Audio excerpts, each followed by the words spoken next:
আসসালামু আলাইকুম।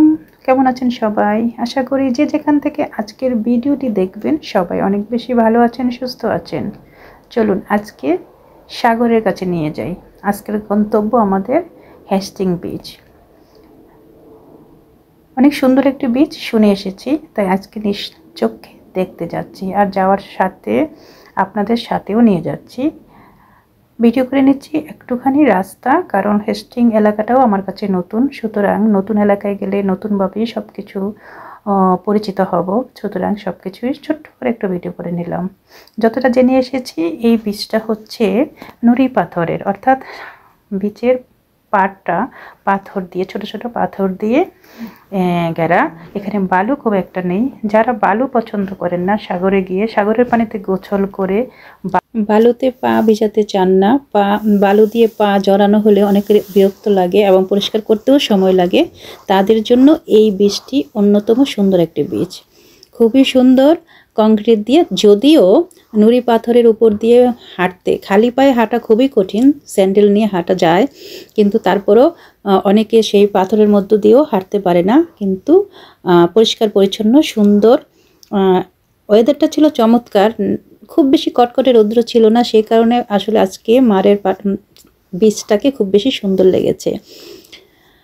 আমরা খুব সকাল সকালে চলে গিয়েছিলাম, 12টা না 11টা, 11:30টার মধ্যে। সুতরাং পুরোটা দিন আমরা পেয়েছি ওখানে।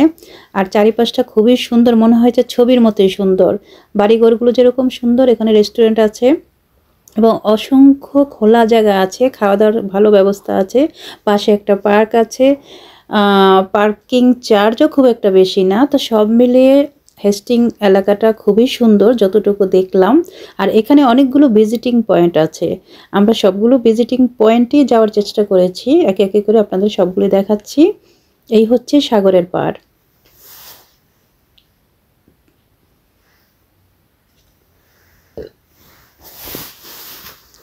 যেহেতু কটকটে রৌদ্র ছিল না, সুতরাং হাঁটতে খুবই ভালো লেগেছে। সাধারণত সাগরে গেলে রৌদ্রের যন্ত্রণায় হাঁটা যায় না, যদিও সাগরের কাছে গেলে রৌদ্রই লাগে, তারপরেও প্রচণ্ড রৌদ্রে হাঁটা যায় না, মাথা ব্যথা করে। কিন্তু আজকের ওয়েদারটা ছিল না শীত না গরম, না রৌদ্র না বৃষ্টি, এরকম আর কি।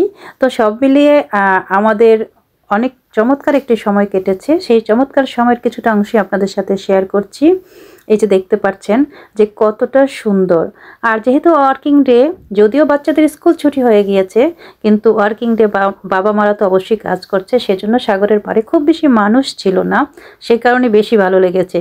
গিজগিজে ঘন ঘন ঘনবসতি ছিল না, পুরা সাগরের পাড় সুন্দরভাবে হেঁটে বেড়ানো যাচ্ছে, এক পাড় থেকে আরেক পাড়কে দেখা যাচ্ছে, কোনো গ্যাঞ্জাম নেই। সব মিলিয়ে অনেক সুন্দর একটি কি বলবো, অনেক সুন্দর একটি দিন আমরা কাটিয়েছি। তারই কিছু অংশবিশেষ আপনাদের সাথে শেয়ার করছি।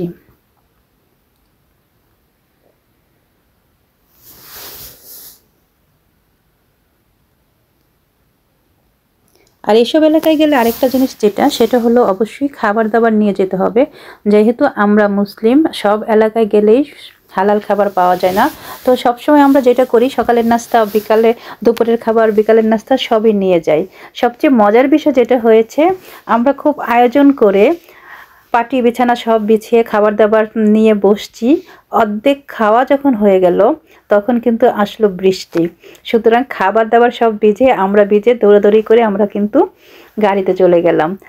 আর এসব এলাকায় গেলে হালকা খাবার নিয়ে গেলেই ভালো হয়, যেটা একদম সহজে করা যায় সেই খাবারটা নিয়ে গেলেই ভালো হয়। তো আমি নিয়েছিলাম পাস্তা ফ্রেদ্দ, তারপরে স্যান্ডউইচ আর অন্যান্য নাস্তা। আমাদের সাথে আমাদের সঙ্গী হয়েছিল ভাবি, আরেকটা ভাবি, এবারে তার সাথে নতুনভাবে পরিচিত হয়েছে। তো সব মিলিয়ে আমাদের চমৎকার একটি সময় কেটেছে। ছোট্ট একটা বাবু, মেয়ে বাচ্চা এবং দুইটা ছেলে, আর আমরা সব মিলিয়ে আসলে চমৎকার একটি সময় আমরা কাটিয়েছি। আর এসব দূরের কোনো জার্নিতে সঙ্গী সাথী হলেই ভালো লাগে। আমরা নিজেরা যাই, পারিবারিকভাবে অনেক জায়গায় যাই, সবসময় তার সবাইকে পাওয়া যায় না, তারপরেও যখন দূরে কোথাও যাই চেষ্টা করি অন্তত একটা পরিবার বা দুইটা পরিবারকে সাথে নিয়ে যাওয়ার জন্য। তাহলে কি হয়, লং জার্নিটা অনেক মজা লাগে, বাচ্চারাও আনন্দ পায়, আমরাও আনন্দ পাই। আর এত সুন্দর পরিবেশে গেলে মন তো এমনি উদার হয়ে যায়। সাগর আর পাহাড়, এই দুটো জিনিসই আমার খুব ভালো লাগে। তো সাগরের কাছে গেলে যেমন সাগরের মতো বিশাল মনটা হয়ে যায়, আর পাহাড়ে উঠলে আকাশের মতো বিশাল হয়ে যায়, মনের দুঃখ কষ্টগুলো সব ভুলে যাওয়া যায়। তো আমি সবসময় যেটা বলি যে যার যতটুকু সময় আছে স্বাদ এবং সাধ্যের মধ্যে একটুখানি সময় বের করে বাচ্চাদেরকে নিয়ে ঘুরতে যাওয়া উচিত।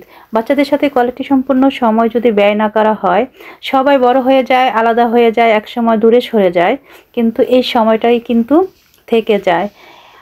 তাই আমি খুবই চেষ্টা করি সবসময়, আর আপনাদেরকেও বলবো, যার যার জায়গা থেকে যখন সময় পাবেন অবশ্যই দূরে কোথাও কাছে কোথাও বেড়াতে যাবেন। এতে কি হয়, মনের শান্তিটা মিলে, মন প্রসারিত হয়। আর যান্ত্রিক জীবনে আমরা খুব ব্যস্ত, আমাদের বাচ্চা কাচ্চা নিয়ে স্কুল কলেজ এটা সেটা নিয়ে আমরা যন্ত্রের মতো চলতে থাকি। এই যন্ত্রের মতো চলার মধ্য দিয়ে যদি একটুখানি অবসর সময় বের করে নেওয়া যায়, তাহলে কিন্তু আমার মনে হয় শরীর মন দুটাই ভালো থাকে। আমরা সাগরের পাড় থেকে চলে আসছি হেস্টিং কাস্টেলে। কাস্টেলটাও খুব সুন্দর। এখানে 6 ঘন্টার জন্য 4 টাকা পার্কিং, আর ঢুকতে লাগে বড়দের 20 টাকা, ছোটদের 12 টাকা, 12 পাউন্ড। তো ভিতরটা অনেক বিশাল, সে কারণে আসলে মিনিমাম 6 ঘন্টা পার্কিং করতে হয়। এটা ঘোরাঘুরির শেষে আমরা চলে আসলি ব্লু ওয়াটারে। ব্লু ওয়াটারটা বেশি ভালো লেগেছে, আর আমরা এখানে বেশি সময় স্পেন্ড করেছি। আমরা সাগরের পাহাড়ে কম সময় ছিলাম, একটু কম সময় ছিলাম, কেননা বৃষ্টি আসছিল। যেহেতু বৃষ্টি আসছে তো সেহেতু আমরা খুব বেশি সময় থাকতে পারিনি। একটু পরে রৌদ্রও উঠেছে, তারপরেও চেয়েছিলাম যে যেহেতু হেস্টিং আসছি, হেস্টিংয়ের কয়েকটা ভিজিটিং পয়েন্টই আমরা ঘুরে যাব। তো আমাদের লাস্ট ভ্রমণ ছিল এখানে ব্লু ওয়াটারে। এখানে খুবই চমৎকার একটি লেক, আমার কাছে খুবই ভালো লেগেছে। আর আমরা অনেকখানি সময় স্পেন্ড করেছি, বাচ্চারা খেলাধুলা করেছে, আমরা পুরো লেকটিকে হেঁটে হেঁটে ঘুরে বেরিয়েছি। যদি আপনাদের সময় থাকে আমি বলবো সবাইকে হেস্টিংয়ে ঘুরে যাবেন। হেস্টিংটা আসলেই সুন্দর, অনেক সুন্দর। এখানে এসে আরও একটা জিনিস আমি দেখলাম, যে মানুষ নিজের মনের প্রশান্তির জন্য, নিজের মনকে ভালো রাখার জন্য, কিংবা এটা একটা পেশাও হতে পারে, একজন লোক গাড়ি করে এসে পানিতে নামার সমস্ত জামা কাপড় পরে তারপরে সে একটা কি বলে, এটা একটা রাইডার শিখছিল। সেটা আমি অনেকক্ষণ ধরে ভিডিও করেছি, সেই ভিডিওটা আমি আলাদা করে আপনাদের সাথে শেয়ার করব। খুবই ভালো লেগেছে যে মানুষের মনের কত ধৈর্য, মানুষের মনের কত সাহসিকতা থাকলে এটা সম্ভব হয়।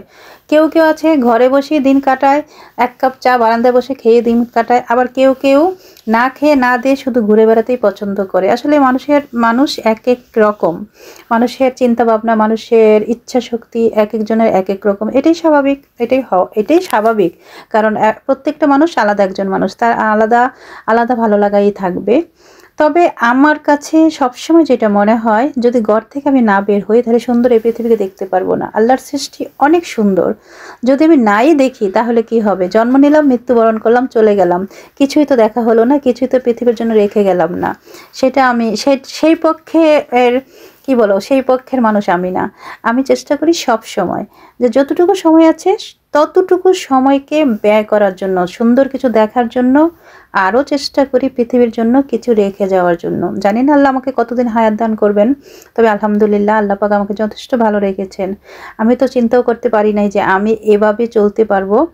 তো আল্লাহর কাছে লাখ লাখ শুকরিয়া জানাই। আর আপনাদের সবাইকে যেটা বলবো, সময় থাকতে সময়ের মূল্য দিবেন, নিজের শরীরের যত্ন নেবেন। নিজে ভালো থাকলে পৃথিবীকে অনেক কিছু দেওয়া যায়, আর নিজে ভালো না থাকলে পৃথিবীকে কিছুই দেওয়া যায় না। আফসোস কষ্ট করে পৃথিবী থেকে বিদায় নেওয়া যায়। তাই প্রত্যেক মানুষকে সর্বপ্রথম নিজেকে ভালোবাসতে হবে, নিজের শরীরের যত্ন নিতে হবে, তারপর পৃথিবীর জন্য, দেশের জন্য, দশের জন্য, নিজের পরিবারের জন্য, নিজের সন্তানের জন্য, নিজের স্বামীর জন্য, সবার জন্য সব কিছু করা সম্ভব। একমাত্র নিজে ভালো থাকলেই সেটা সম্ভব হয়। আজকে যে এত সুন্দর সময় স্পেন্ড করতে পারছি, সেটা কিন্তু আমার শরীরটা ভালো আছে বলেই পারছি। যদি না থাকতো তাহলে কিন্তু বিছানায় শুয়ে শুয়েই দিন যাপন করতে হতো। তাহলে আজকে এই পর্যন্তই। অনেক বেশি ভালো থাকবেন, দেখা হবে নেক্সট ভিডিওতে। আল্লাহ হাফেজ, আসসালামু আলাইকুম।